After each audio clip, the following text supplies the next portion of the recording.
Hi, Lawrence LeBrocq, Managing Partner of Garces, Grabler, and LeBrocq. Welcome to Victim to Victory, Triumph Over Tragedy. Today we're lucky enough to have in studio Marla Viturello. She is here, former NFL cheerleader, now working with the NFL in some of their philanthropic enterprises, also gives back to the community, and she's turning victims into people that can become victorious in society. Welcome to the show. Well, thank you so much for having me. No, it's my appreciate pleasure. That wonderful introduction. Well, it's a very interesting background. You started out as an NFL cheerleader with the Eagles. Mm-hmm. You progressed and became a registered nurse. So just take us through from your beginnings as a young adult up through today and how everything has changed and just merged into so many wonderful things that you're doing in the community. Well, thank you so much. So my family, we were born in Philadelphia. My parents, my father was from Palermo, Sicily. So I'm going back a little bit further just to kind of understand. I think when you understand family dynamics, a lot of times you can kind of understand where that person is in their world today. Right. My parents had impeccable work ethic. So they were hard workers, and they serviced people, they loved people, and they would give anything. You know, you could go to our house when you were young, and you were definitely getting the Edamons, you know, little sliced cake. Yeah, remember those You days? had the Edamons. And I think Sebastian Maniscalco was actually, commenting on this recently in Italian families. They always had the Edamons, chicken cutlets, or a glass of wine, and you were always welcome as part of the family. So that's how I grew up. My parents moved us out of the city just to kind of, give us more of the suburb life. And we moved down to South Jersey. I was, grew up there, but I still have my city connections. My parents both had businesses in the city. So we were back and forth. So I got a little bit of the suburbia life, but then I also had some street smarts from being in Philadelphia. Mm-hmm. Went to high school. Then I wasn't sure what I wanted to do in my career. And my cousin, who was an ENT doctor, he said, I think you would make a really good nurse because you're very caring and compassionate about people. And I said, all right, well, let's try that out. I looked into it, went to nursing school. I'm going back into the 90s, a long time ago. I don't want to date myself too much, but it's definitely been some time. And I enjoyed being a nurse, got into a little bit more the sales side of medicine and started working for pharmaceutical companies. Right. And then right around that time is when I tried out for the Eagles. And actually even backing up, when I was in nursing school, I tried out. Our director of nursing let me sneak out from a health fair that was mandatory for us to participate in for our part of our graduation class. And she said, well, go ahead down to Veterans Stadium and give it a shot. I know that's something that you want to do. So I tried out for the Eagles 2 years in a row, got cut. Mm-hmm. And this third time that I tried, I trained properly and made the team back in 1996. So that's when it started. And, I do attribute a lot of my community involvement to my experience as an NFL cheerleader because that was part of the job. So that's where I got the real exposure of community impact. So we had to be cheerleaders on the field, and then off the field we had to be just as impactful. So that's kind of where that all started. So explain a little bit about the impact. Now, you took it from being a cheerleader with the Eagles, mm-hmm. but now you're involved with the NFL. Yes. Now, what is your role now with the NFL? Yeah, so after I left the squad, I was there for 6 years. I had a leadership role there as captain, and I really enjoyed just the people interaction. When you are an NFL cheerleader, you become an ambassador for the brand. So like I said, off of the field is just as important as what you did on the field. So fast forward a couple years later. In between that time, I was director and choreographer for the Philadelphia Soul. I don't know we're in New Jersey, so I know you all know that Bon Jovi had a team in Philadelphia.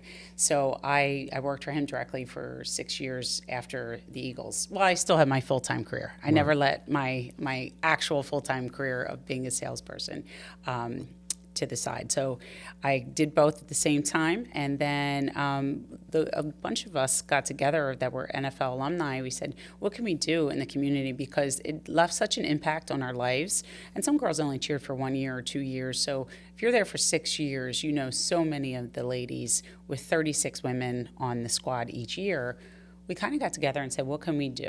You know, how can we start this? So we did a video for United Healthcare that raised so much money. It was over $1 million for breast cancer. And every time somebody viewed, and this was earlier on when social media clicks and things like that were so new.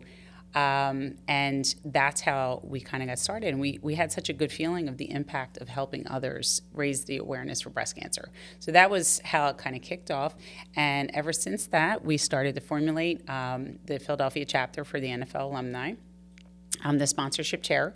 So I was named sponsorship chair 8 years ago, and also cheerleader membership director and player membership director. So it's nice I get to interact with some of the old players. Sure, that's Former great. players, not old players. They would kill me if I said that out loud, you know.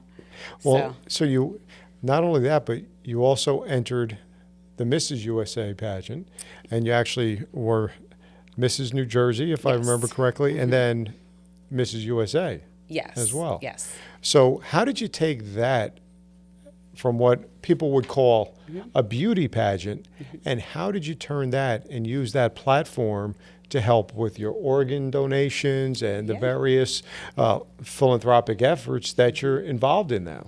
So I always say someone who becomes successful or goes to that level to try to, achieve something, there's always something that sparks you, something that you're passionate about, something that drives you to that. Because in our day and age, back in the day, like I was telling you prior to the show, we didn't really think about a pageant or any of those platforms because they were superficial and just what you look like on the outside, how pretty you were or what evening gown you wore. So I never really had an interest in that, even though it was contrary to me being an Eagles cheerleader, because that many people viewed you as, oh, you have to look a certain way and et cetera.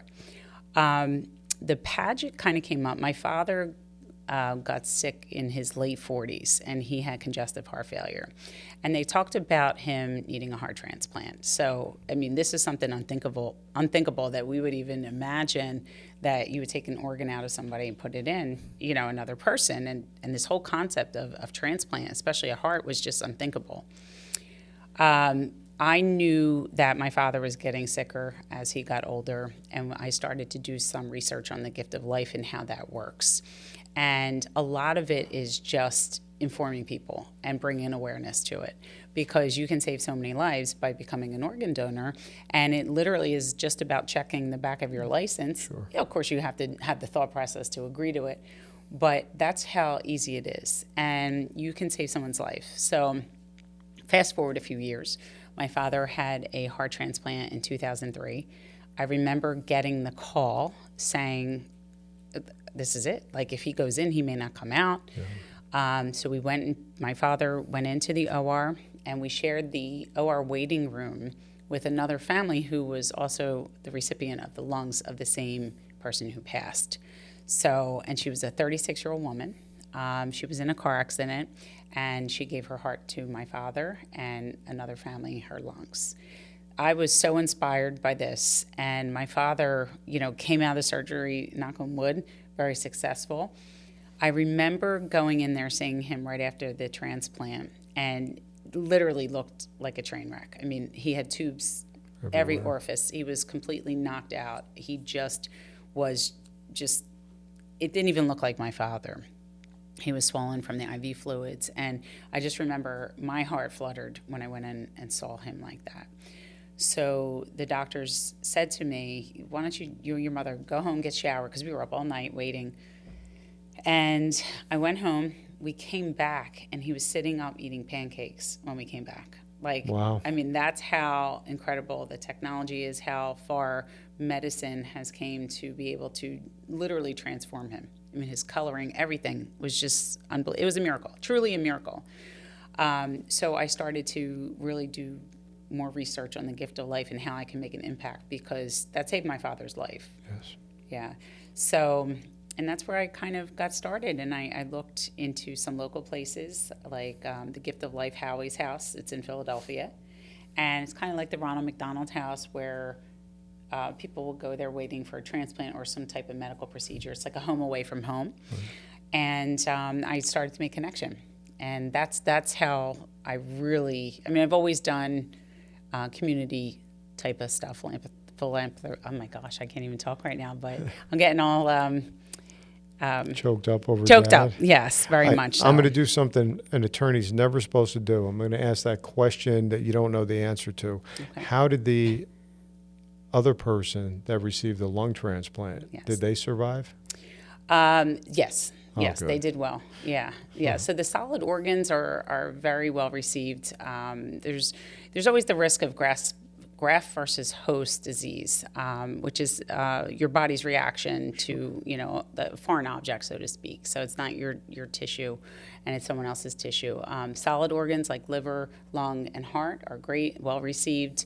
My sister, actually, we didn't really talk too much about her, but she was 28 and she passed away. She had a bone marrow transplant, Right. and she had full out graft versus host. So, And that was one of the propellants to get you so involved in giving back to the community. Talk about how Yeah. the loss of your sister had affected you and how that occurred. yeah, absolutely. So, I had one sibling. Her name was Judy Conjaldi. That's my maiden name. And like I said, my dad always had this heart disease in the background. He was a hard worker. He was a contractor. And, my mother was a hairdresser, and then she owned a business in Philly. She had a dress shop. And my sister, she had a hard time conceiving, and that's how my sister got her name. They prayed to St. Jude, so she was like, the blessing. Okay. I came along 2 years later. Fast forward, my sister was a pharmacist, which is ironic that I'm in the pharmacy business now. And she delivered my niece. She became pregnant, delivered her, and 6 weeks after her pregnancy, she was just getting night sweats, and she had a lump, a supraclavicular lump. And she said, I hope I don't have cancer. And I remember this was at the top of the steps in my parents' home. And I said, oh, don't be crazy. I'm like, your hormones are all over the place. I did feel the lump, and it was very classic. It was not movable, and it was hard. And she had all the symptoms, a little bit of weight loss. And this is a 26-year-old at the time. So she went and had a biopsy, and here it was Hodgkin's lymphoma. So the doctors at University of Penn said, if this was a cancer that you should have, that is the cancer to get if you're going to have cancer. It's a 96% cure rate. Prognosis is great. Don't worry about it. So, but you do worry about it because now she has a newborn. So she has a newborn. My dad's sick. And my mother and I just buckled up and took care of everybody while all those other things were going on in my life, nursing school and work career, et cetera. So she lost her battle 2.5 years later. My niece was 2.5, and that was one of the things she needed was a bone marrow transplant. So at the time, it was very difficult because this is back in 2000. Mm-hmm. No one really talked about how to get a match, you just had to go for a blood test through the HLA, and then they would determine what kind of match you were. But it wasn't like it is today where you have a database where you could pull from that and, it would just come up and you contact those people and that was it. So we were reaching out to friends and family. The insurance company wasn't real happy that we were doing it because they felt like, I don't really, at the time, I'm sure they didn't want to pay for more blood tests, so people were trying to pay cash for it to do it. It was a totally different world. So the match that we found was my first cousin. I wasn't even a match. I was like a 4 out of 6 match. She was a 5 out of 6 match. Okay. So she did do the bone marrow. She donated the marrow, and my sister, reacted to it. Her body was much sicker along the way, and then she passed away in 2000. So, it was a very trying time for my family, which I believe led my father into his sickness, and that's how he started to decline very quickly. Right. So. But then, what happened to her child? So I just hung up with her. I was on the phone with her. So she's getting married. Yes, she lives down in Florida. She's a commercial real estate broker. She's kicking butt. This weighs heavy on her, just not knowing who her mother truly was. We tell her who she is. We showed her video and picture, but her mother was just a beast. She was just an absolute beast of a woman in the most positive way ever. Everybody loved her. She was fun. She was the party. Right. She sang in a band. Like she was like crazy smart, beautiful person inside out. And that is who my niece is. So it's so crazy to see her because she looks just like her. And she acts like her, walks like her, talks like her, and she doesn't know her. It's so crazy. It really is. That's funny. Yeah. Yeah, it's amazing how kids can look like their parents. I have one son who looks just like my father and acts like me, so it's a little strange. Right. I talk to him, it's like looking at my dad, but the conversation's like talking to myself, so it's amazing. And it's funny, too, when you look at your children, I say it all the time about my daughter, Valentina. She doesn't look exactly like my sister, but her mannerisms and how she speaks sometimes and the things she says, I'm like, oh, my God, that was Judy. Like, it was... Right. It's crazy where I could see my mom in her. That's great. So, yeah. Well, with all you've been through, and how do you balance all of these efforts to give back to the community and take care of other people with your own career? Because, like you were saying, your career is high-paced. It is. It's a very high-paced, competitive field that we're in together. Yes. You always have to be thinking ahead of your next move because of that competition. I feel like there's a part of all of our lives that we have to kind of cut out for self-care, self-love, and love for others. And even though it may be difficult to volunteer that extra hour or lean on people for donations for certain things that are important to you, you just have to make it happen. It's just like anything, like some people go to the gym every single day at 5:30 in the morning because it's part of their routine. They build it into the routine. And that's how I feel about giving back. So I make that time. Last week we partnered with Ron Jaworski and we gave thousands of bikes away to kids that would never have a bike during Christmas time. And it was so amazing. And the event was filled, meaning that alumni cheerleaders were there. They volunteered. But I packed a bag just in case. And I knew that if there was a chance that I could get there even for an hour just to go and see these children and, it makes your entire day. It makes your entire week. And you just make it happen. Yeah. Preparation. Yes, and it's wonderful to give back. Two things I want to comment on. One, Ron Jaworski, I was playing his golf course this summer, and I was playing with some guys. He came over and started talking, and I said, I said, how you doing? He goes, hey, I'm Jaws. I said, I don't know who you are. I said, how you doing, Ron?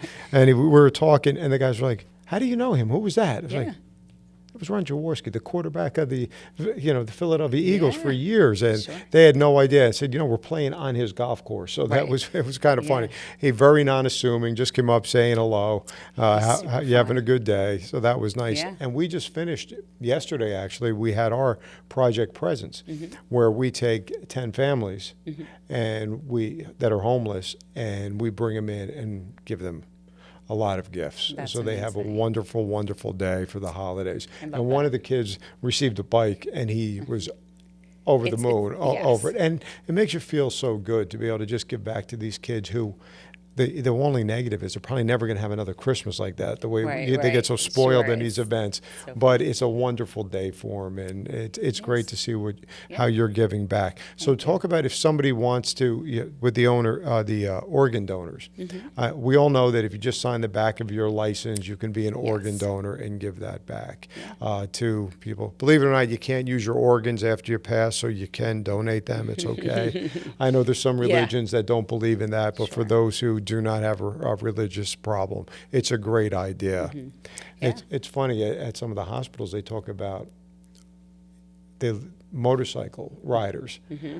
Usually they die, and you'll know this, by a closed head injury, and yet their organs are intact. They're young, they're healthy men for the most part, and they make great organ donors. So people riding motorcycles, sometimes you might want to rethink that. Because, and that's the thing. I mean, accidents, I hate to say it, but these are normally healthy people.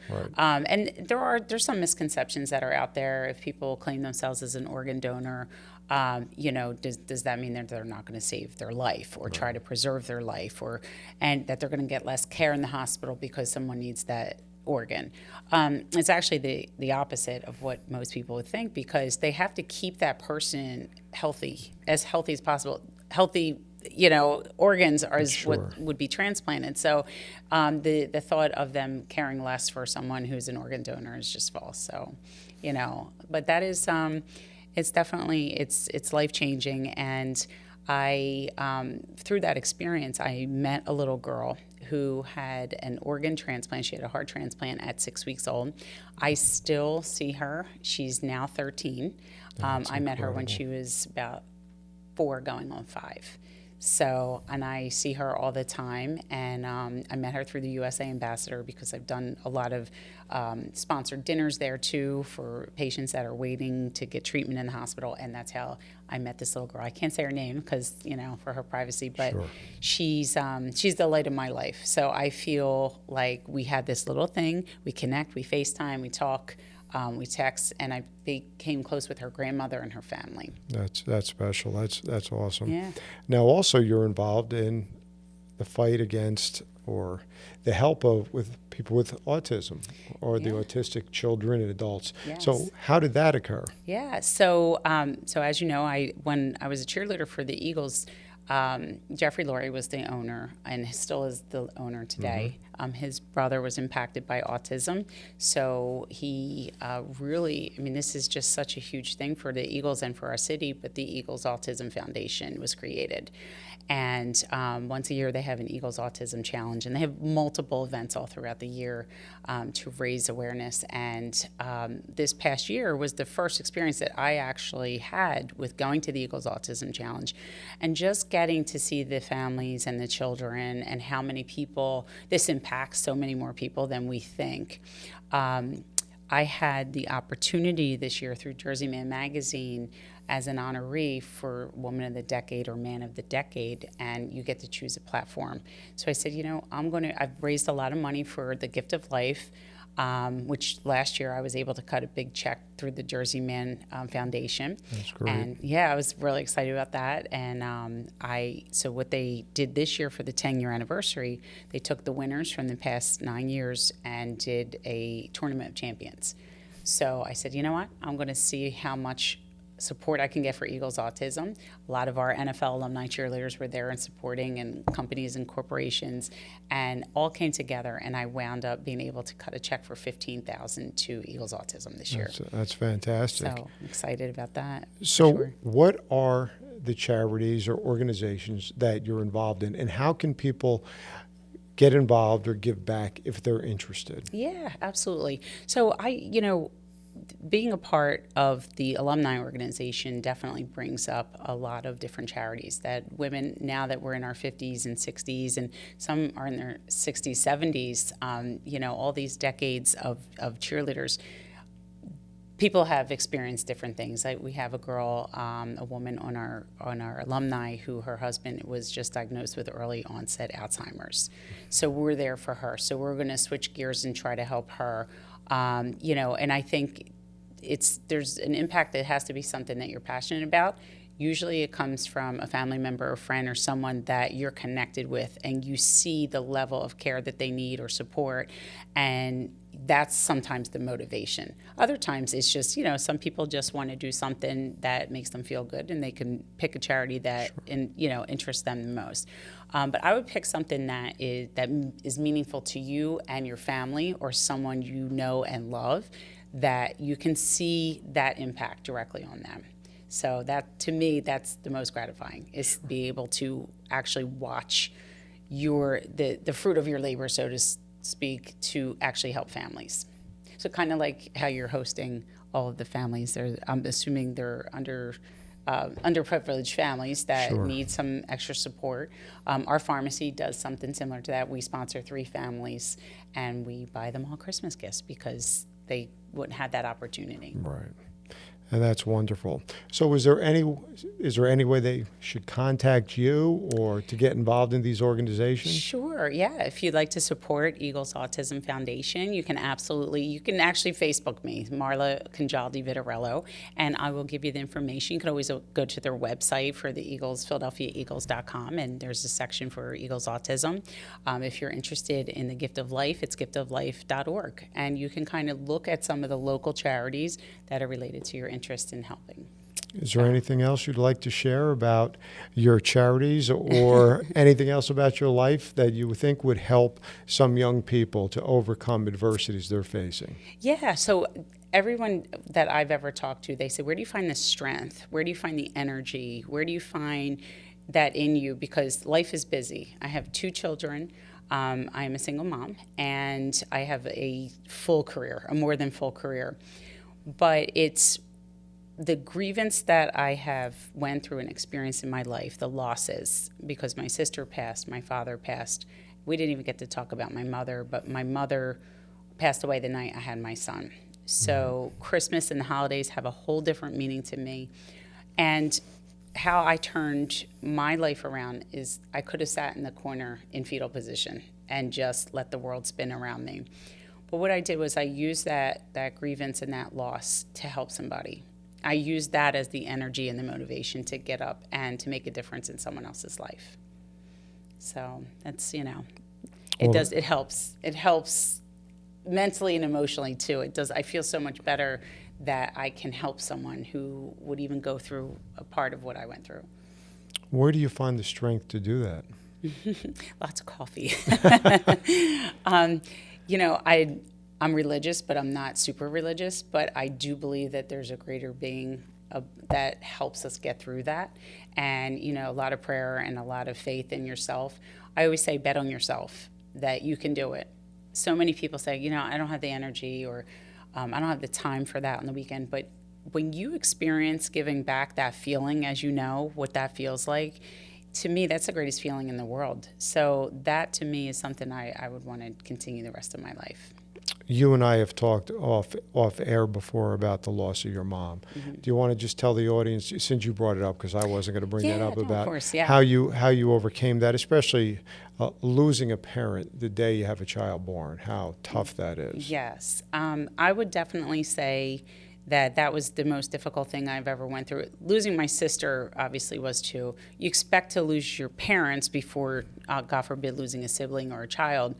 That came on so sudden, that entire situation. I was 6 months pregnant, and my mother was complaining of headaches, and she said, I don't know, I think my sinuses are bothering me. But she was fully functional, and remember, she was the caregiver for my sister, for my father, for all of us.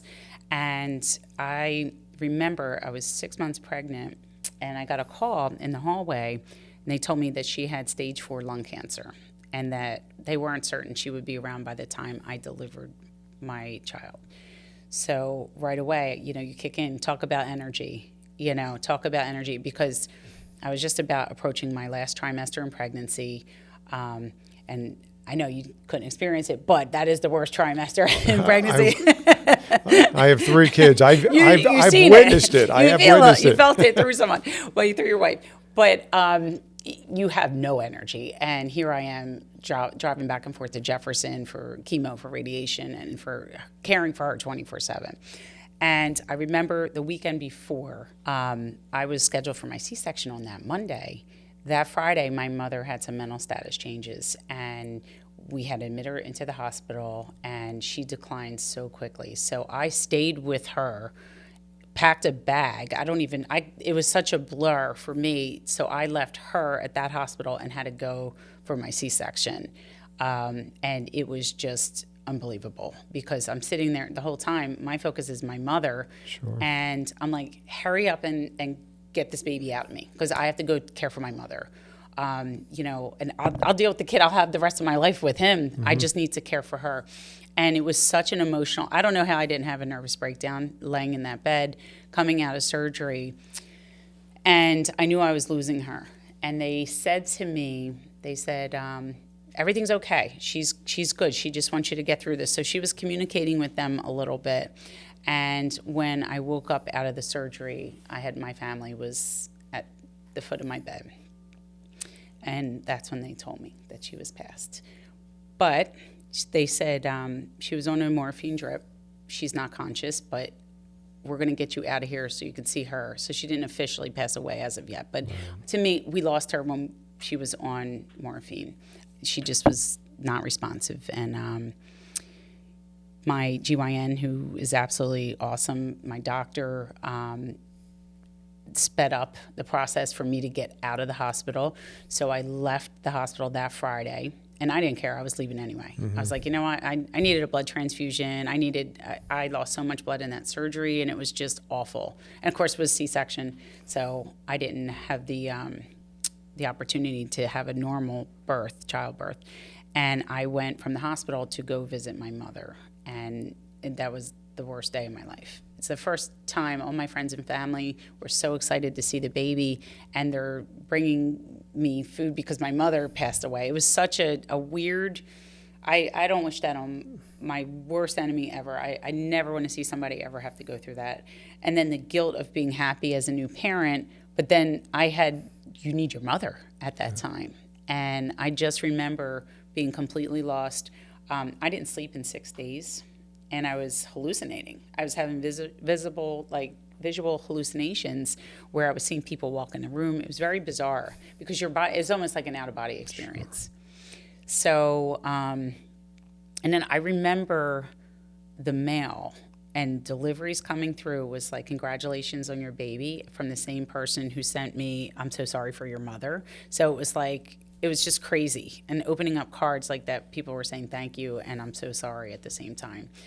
Right after that, instead of people coming over to see the baby, we were planning her funeral. So it was hard. That's horrible. I wound up leaving the funeral. I started to hemorrhage, and I had to just get off my feet, and it was bad.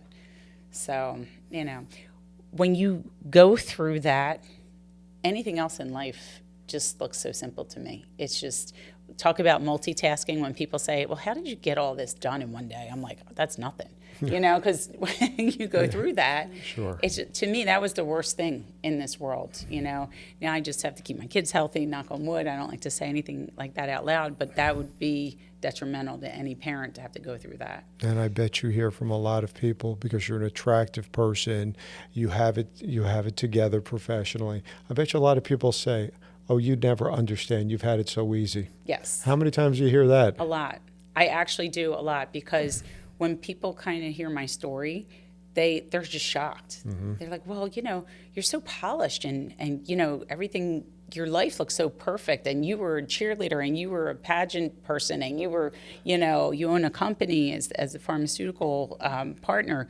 And I always say to them, never judge a book by its cover. Never, ever, because you don't know what shoes that people are walking in every day, what struggles they have, right? So every person that's sitting in this room might have something. Your kid could have a fever at home, or something happened with a deal, or there's a financial loss. And that's why I feel like you just have to kind of keep going, stay optimistic, and never let them see you sweat. Right. Well, I knew you would hear that quite often, because I do too. Mm-hmm. The people don't realize when you grow up with nothing, right, and you have to overcome so much adversity, but then you make it look, because they see us now. Oh, it's easy now. Right. But you didn't see all those challenges along the way, all the sleepless nights, all the work and effort that goes into it, and the tragedies that you had to overcome throughout your life. And to overcome it and to be so successful is really a testament to your true grit and your resilience, which is incredible. So, same to you. Well, that's for another podcast. That's for another day. I'm going to have you on my show now too. Okay. And I just want to say thank you. It has been a pleasure having Marla here with us today. And you all know how to contact her if you would like to give back and be a part of the fight against autism. You can contact her or go through the NFL Association and Jeffrey Lurie's Foundation with the NFL through the Eagles. And then there's the organ donors, which is the gift Yeah. of life, and they can also, and I'm sure they're both online, right? Oh yeah, yeah, absolutely. And the information's at your fingertips on how you can get involved. You know, and it's so much more impactful than people think. And you know, every day we get these things. Do you want to round up? Or do you want to, donate? How many times do we get the little stickers for your envelopes and for your Christmas cards and things like that? And it's excessive, right? So It some people dilutes say, the importance. right, It really it does. does. So you have to find what speaks to you and what speaks to your family and friends and what's meaningful, and give it a try. Even if you do it once or twice a year, that you participate in something. I think it's important. Thank you, Marla. The epitome of triumph over tragedy. Thank you.